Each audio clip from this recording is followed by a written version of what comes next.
All right, guys, we're here at the Northern Game Expo in Sudbury, Ontario. We're talking with Jamie Parent. You work for Raven. I do. And what's one of the big games that you've been working on if people don't know who you are? I've worked on, it's easier to say what I've not worked on. That's fair. So I haven't worked on Call of Duty 1, 2, Modern Warfare 1, 2, 3. All right, okay. All the other Call of Duties I've worked on. So as far as your involvement in these games and the development in these games, what kind of role do you play? So I'm a senior tools engineer. Okay. So I work on the tool chain that is used to be able to actually build the game.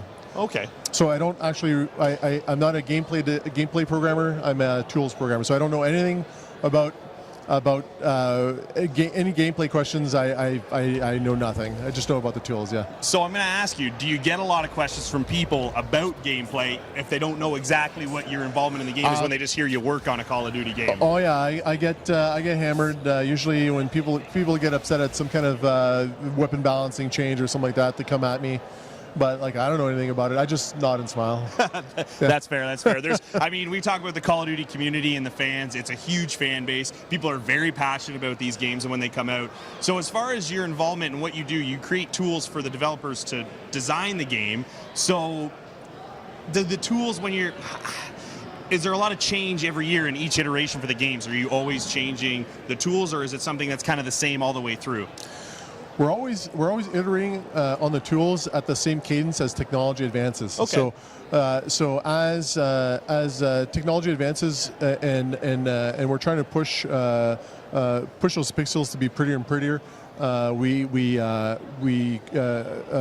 evolve the tools in such a way to be able to provide our designers the best possible tools to be able to create a great gaming experience. Okay, that's awesome. So you're actually involved in a panel here at the Northern Game Expo that you just finished up. I was a part of it. It was a great panel, actually. Very informative. I answered a lot of questions that I think people that don't necessarily know what goes into creating these games and all the back-end work that you guys do before the games actually even start to kind of take form.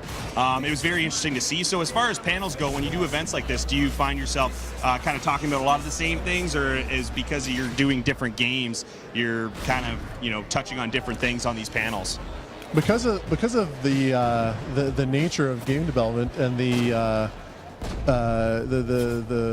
secretive nature of each title. Yeah, secretive for sure. I find myself talking about a lot of the same things. But depending on the kind of panel, like today was more of a general sort of panel that was given.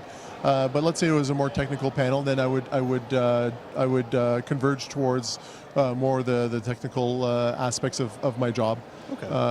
But usually that's a room full of potential designers or programmers that I would be speaking to. Yeah, fair enough. It's a bit of a different language to be speaking to those people. So because Inside the Game's a game review show, I got to ask, what games are you playing right now?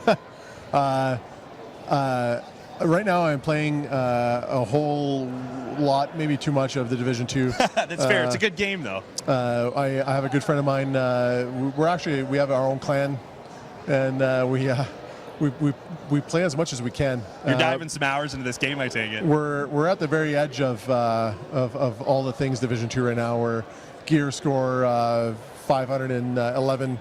If that means anything to some of the viewers, which is hard to get because you got to do a lot of crafting. But no, I love the game. And interestingly enough, I played the Division 1, and I have to give it to Ubisoft. They really listened to the community, and they created, they fired on all cylinders in being able to deliver on all the things that were bad about the first game in the second game. Yeah, they did a good job in listening to the community, like you said, and making those changes so that when they dropped the Division 2, they were going to have that success rate that they were looking for. And they're still actively doing that as we speak. That could be the changes could all be heard in the State of the Game, which is a podcast online, and of course some of the bigger YouTube sensations like Marco Styles and there's a few others there. But all right, I got one last question for you. 2019, we're kind of just getting started coming into spring. As far as new games are going, are you looking forward to playing anything new coming out? Whenever it's ready, I want to play Cyberpunk 2077 as fast as I can. I played the Witcher 1. I couldn't get into 2 and 3 for some reason. I heard 3 was super awesome. Yeah, 3 was a great game. But Cyberpunk 2077 looks like it's going to be a smoking hot title. And whatever game we might be working on. Yeah, that's fair. I was going to say, there's got to be a little bias there. Again, Jamie, thank you so much. Yeah. Have a good one. Thank you very much.